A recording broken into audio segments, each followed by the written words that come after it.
Alors, avant de parler sur le point de fonctionnement d'un circuit électrique, tout d'abord, on va définir trois termes qui sont très importants.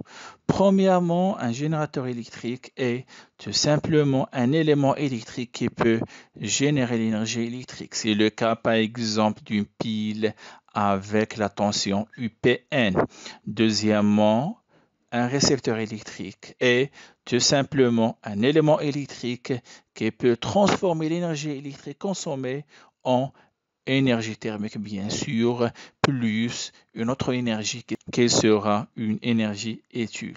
C'est le cas, par exemple, d'un moteur qui peut transformer l'énergie consommée en énergie thermique plus l'énergie mécanique. Un autre exemple, c'est le cas d'un électrolyseur qui peut transformer l'énergie électrique en énergie tout simplement chimique. Troisièmement et finalement, un résistor ou bien un conducteur ohmique est tout simplement un élément électrique qui transforme totalement l'énergie électrique consommée en énergie thermique. Bien sûr, avec le symbole suivant.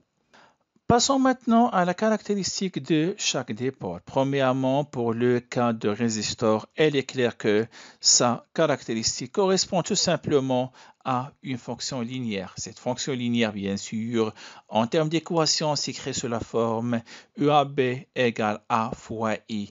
Graphiquement, le A représente la pente. Pour calculer cette pente, bien sûr, je vais choisir deux points. Par exemple, on va prendre l'origine même et ce point. Et dans ce cas, le A égale Y de ce point, bien sûr c'est 4 volts, moins le Y de ce point, ce qui correspond à 0. Donc, c'est 4 moins 0 sur le X moins le X, ce qui donne 0,3 moins 0. Finalement, ça nous donne 4 sur 0,3 volts sur ampère, ou bien 13,3, bien sûr, volts sur ampère coïncide tout simplement avec le ohm. Donc, il est clair que cette pente n'est que la résistance de ce résistor. Et dans ce cas, j'arrive à traduire cette courbe en équation caractéristique. Passons maintenant au cas d'un moteur. Bien sûr, l'expérience montre que sa caractéristique a la forme suivante. Bien sûr, il ne s'agit pas d'une fonction linéaire, mais remarquons que dans une deuxième partie, c'est-à-dire lorsque la tension devient plus élevée, remarquons que cette partie quand même coïncide avec une droite. Donc, cette linéarisation peut donner tout simplement l'équation équivalente, une équation qui est équivalente tout simplement à la fonction affine, le y égale a fois x plus b.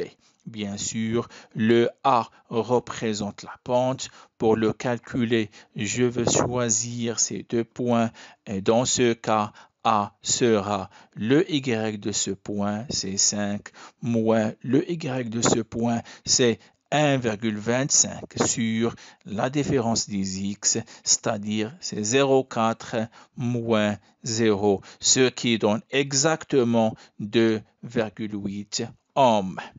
Bien sûr, le B représente l'ordonnée à l'origine. Il est clair graphiquement que B égale 1,25. Bref, je peux écrire cette équation sous la forme suivante. Le A, bien sûr, en ohm, représente ce qu'on appelle l'énergie. Bien sûr, le A en ohm représente ce qu'on appelle la résistance interne de ce moteur. Alors que le B, c'est en volts, on appelle tout simplement la force contre-électromotrice de ce dipôle. C'est-à-dire, il faut appliquer une tension qui est supérieure à 1,25 pour que le moteur soit en rotation. Finalement, pour le cas d'un générateur, l'expérience montre que dans la plupart des cas, la caractéristique correspond tout simplement à une fonction affine mais qui est décroissante. Dans ce cas, je peux écrire UPN égale tout simplement A fois I plus B. Bien sûr, le A représente la pente mais sera négative alors que le B représente l'ordonnée à l'origine. Graphiquement et en choisissant ces deux points, je peux dire bien le A égale tout simplement, je commence avec ce point, c'est 3 moins le Y de ce point, c'est 4,5 sur le X, ça fait 0,4 moins 0, ça nous donne exactement moins 3,75 ohms. Alors que le B représente tout simplement l'ordonnée à l'origine qui est égale 4,5 volts. Ou bien sûr, je peux écrire cette équation sous la forme suivante. Le A, puisque A est négatif, est en ohm, tout simplement A, c'est le moins de ce qu'on appelle la résistance interne de ce générateur. Alors que le E représente, le B représente ce qu'on appelle la force électromotrice du générateur. Bien sûr, physiquement représente la tension entre les bandes de la pile à vide. En bref, on peut parler sur ce qu'on appelle la loi d'Ohm généralisée.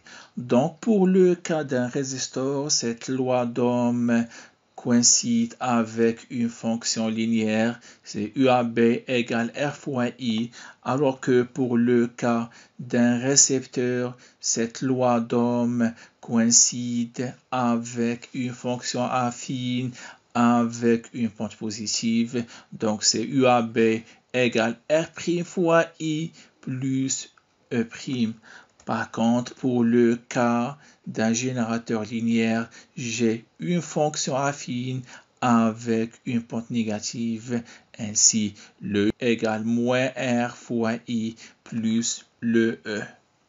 Sachant que ce grand R représente la résistance de ce résistor, alors que pour le cas du récepteur, le R' représente ce qu'on appelle la résistance interne du récepteur, alors que le E' représente la force contre-électromotrice du récepteur. Pour le cas d'un générateur linéaire, le R représente la résistance interne du générateur, alors que le E représente tout simplement la force contre-électromotrice de ce générateur. Passons maintenant à une application avec laquelle on va préciser le point de fonctionnement d'un circuit.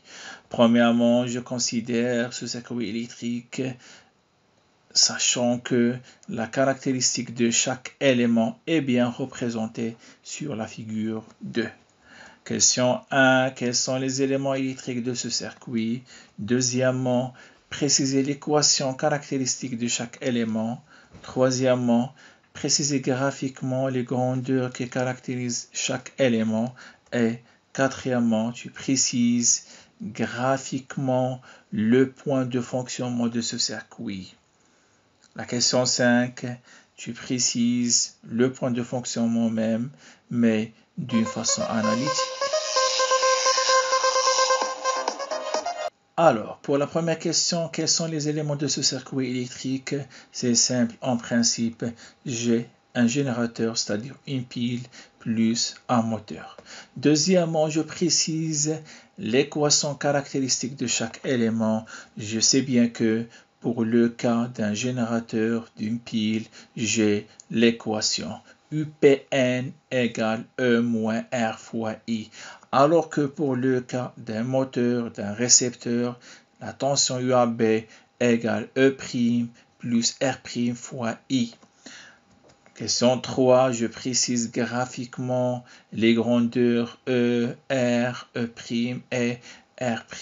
Alors, pour le cas de la pile, il est clair que La courbe caractéristique, c'est la ligne décroissante rouge. Dans ce cas, le E représente l'ordonnée à l'origine, c'est-à-dire 5 volts, alors que la résistance n'est que la valeur absolue de cette pente. Pourquoi pas, je vais prendre même 2 points et dans ce cas, j'aurai tout simplement 4 moins 5 sur 0,2 moins 0, ce qui donne exactement 5 ohms. Pour le cas moteur, bien sûr, coïncide avec la courbe bleue et dans ce cas, le E' représente l'ordonnée à l'origine, c'est 2 volts, alors que la résistance n'est que la pente de cette courbe. Dans ce cas, je vais prendre ce point et même ce point, ce qui donne 4 moins 2 sur 0,2 moins 0, ce qui donne exactement 10 ohms. Question 4, je précise graphiquement le point de fonctionnement de ce circuit. J'ai un circuit qui contient seulement 2 éléments. Donc le point de fonctionnement, c'est tout simplement le point d'intersection entre ces deux droites. Et dans ce cas, il est clair que l'intensité de fonctionnement sera exactement 0,2 ampères, alors que la tension de fonctionnement sera 4 volts. Question 5, je précise les mêmes valeurs d'une façon analytique. Dans ce cas, et en travaillant avec la loi de May, j'ai UPN égale UAB. Donc, je répète, d'après la loi de May, j'ai UPN égale UAB, sachant que je peux remplacer le UPN par E moins RI, alors que le UAB, c'est E' plus R' fois I. Dans cette équation, l'inconnu, c'est le I. Donc, je tire le I en déplaçant le R fois I. Et finalement, je factorise avec le I, ce qui donne exactement E moins E' sur la somme des R. Donc, ce qui donne exactement 0,2 ampères. Finalement, pour la tension de fonctionnement, je remplace soit dans la première équation, soit dans la deuxième équation. Par exemple, je vais écrire UF égale E moins RI, c'est-à-dire le 5 volts moins le R qui est égal à 5 ohms fois le 0,2, ce qui donne une nouvelle fois le 4 volts.